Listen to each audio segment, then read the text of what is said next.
Welcome back to Inside the Ring. Max Kellerman, Chris Arreola, Mike Coppinger, Shady McCoy, and we are joined now by the man who will be taking on David Benavidez on November 22nd in Riyadh.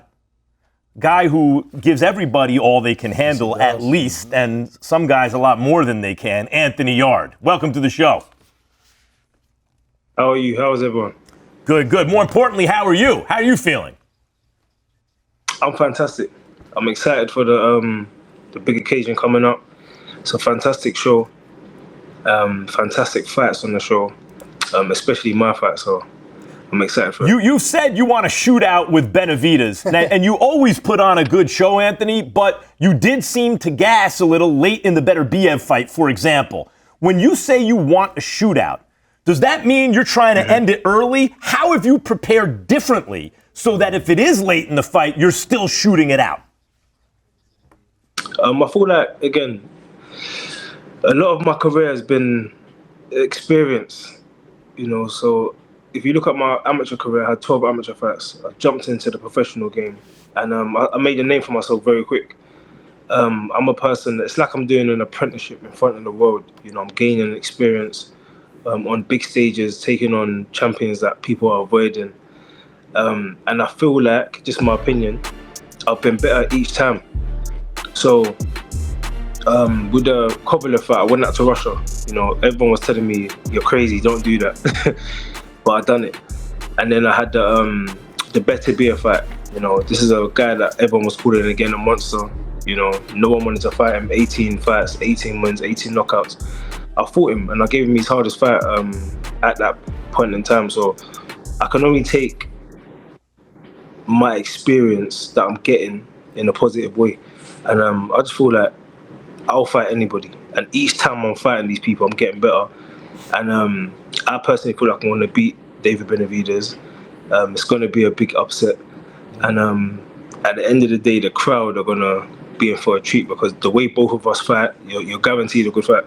Listen, your analysis of the Kovalev and the Benavidez fights, as the kids say, facts. I mean, I agree with the analysis. I think it's spot on, and I think it's a very honest assessment. But having stepped up to, having those two step-up fights so far, both against Russians who have a difficult style. It's a highly effective style. This time you're stepping up again to that level, but it's not against the Russian. What does that mean for this fight? I guess we'll have to wait and see. I've seen a lot of David Benavidez. I rate him highly. He says that he rates me highly as well. And I feel like the more I, rate somebody, the better I perform, the better I prepare. Because it's like everything's on the line. So, as you said, the Russian style, their school of boxing is very disciplined. It's very hard to get around. And in my opinion, experience was to my detriment when I fought them guys. I think if I fought any of them again, I think I'll beat them. But they're the past. Benavidez is my present fight. And I'm very, very much looking forward to it. Yeah, Anthony, and you talk about those two fights, one against Benavidez where you gave him all you could handle, but also in 2019 against Sergey Kovalev, who was still a pretty damn good fighter at the time. I thought you were like one or two punches away from knocking him out. He seemed like he was just ready to go. And I'm wondering, how hard was it for you to get over that fight, considering how close you were? It was character building. Because at the time, I'm 34 now. I'm a grown man. At the time, I was, young in the sport. I was a prospect. I think I was 18 fights in, and everyone was saying to me, "You're crazy. Don't go to Russia and fight this guy. This guy has murdered somebody in the ring before. Don't do it. It's too early." But it's my character. I'm just like where I grew up in East London, where you can end up in a fight for free. Whether it's in a pub, whether it's in a club, or just on the street. So I'm being paid for, challenging myself every day, being a better person, staying focused.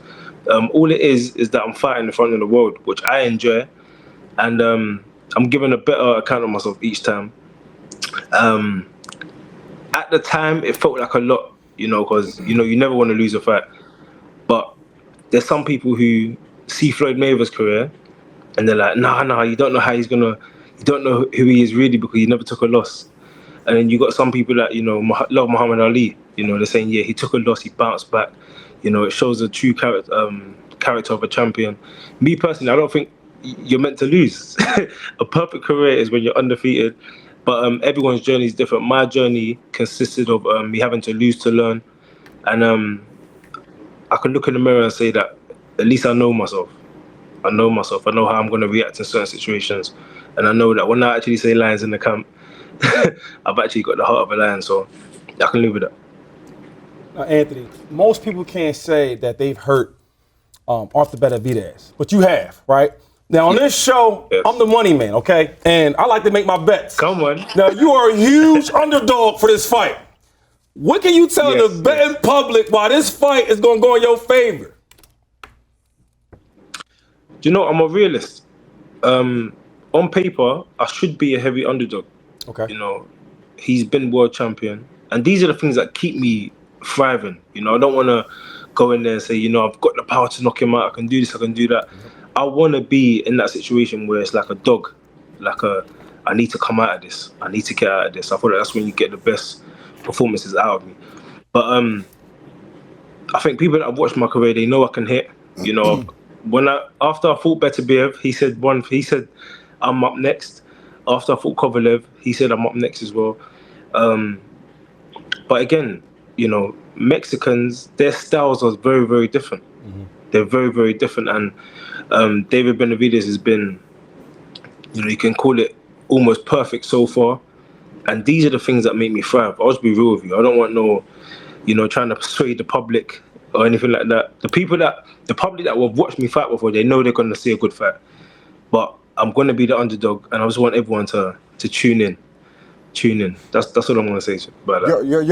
You're built like a bull, man. You're built like a bull. And David Benavidez says, that your matchup fits him, because you're going to come forward, you're going to bring some punch, you're going to bring some action. So what is it that you're going to do differently that he doesn't see coming? Well, I think the only way to actually know if what I'm going to do is going to be effective is on the night. You only actually know when you box. You're a boxer, so when you're in front of somebody, you can say you're going to do everything, everything you practiced. You can say you're going to do this, say you're going to do that, and he's going to have these thoughts as well. But then the only time is when you get in front of somebody. It could be the way they're standing. It could be a punch they threw where you're like, why is he throwing these punches like that? And it's causing problems. So for me, but one thing I know about myself is, again, I've taken a loss before and I know how to handle it. So I feel like that's what makes me more dangerous in this fight. I think David Benavidez has never lost. And I feel like sometimes I can be a bit, that can be overconfidence. I've seen, certain interviews and when he's talking about fights after me and things like that. So hopefully he's focused for this fight, because from what I've learned from studying the sport of boxing, that's how people slip up. You sound like you take a very honest look at yourself and the situation as you prepare for a fight. How does, I've asked this to certain, especially action fighters, before big fights against other action fighters, knowing that no matter what you do, the likelihood is you are in for a war. You fight Benavidez, particularly with your style, what the fans will be treated to a great fight, but that means a punishing fight on both sides. How do you prepare yourself going into a fight like that, knowing you're going to face, you could create something great, but you're going to have to walk through hell to do it? I feel like it's just understanding what it is. And these kind of things excite me for some reason. I don't know where. Don't ask me where, but this is why I got into the sport, to be in big fights, be in fights that people are talking about, entertaining fights. And for me, it's like, we can both hit. And I just feel like if I land on Benavidez, the fight's done. The fight, especially with the way I've been training. I'm sure he's been training ferociously as well, because he's going to want to make a statement. But I just know if I land against any light heavyweight on the planet, I'm going to win the fight. So that's what's so exciting for me. Yeah, and Anthony, you mentioned wanting to hurt Benavidez. We did see Benavidez dropped late in that last fight against David Morrell. You hurt Beterbiev, you hurt Kovalev, and I imagine that you're much more prepared for this third title shot. What can you do to make Benavidez respect your power early in the fight? Hit him. You know, the aim of the game. Hit and don't get hit. One thing about me as well, I'm like, I know some people try and sell themselves or say, you know, I'm the best or whatever. And I feel like in boxing, you just got to prove it. You know, I'm an underdog for a reason in this fight. That's what is going to make me thrive in this fight. I feel like in boxing, you got to earn your place as well. So if I'm going to be world champion, I want it to be fights like this, you know, against a real solid champion.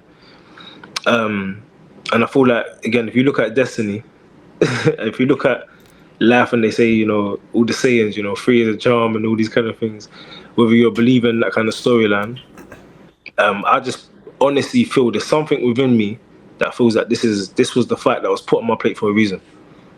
Yeah, Anthony Yarde, one thing that the fans got to love about you is you duck zero smoke. That's right. I mean, Beterbiev and Benavidez, and you just kind of illuminated your thinking and let us know why, and boxing fans love to hear it. Best of luck. Appreciate you joining us today. Thank you. Appreciate you all. See you later. Good luck, brother.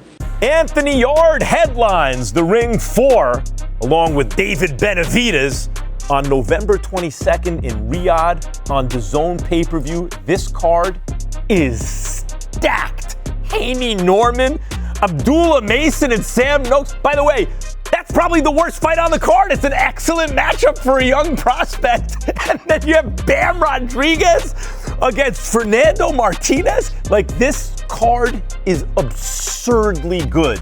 Top to bottom. Don't miss it.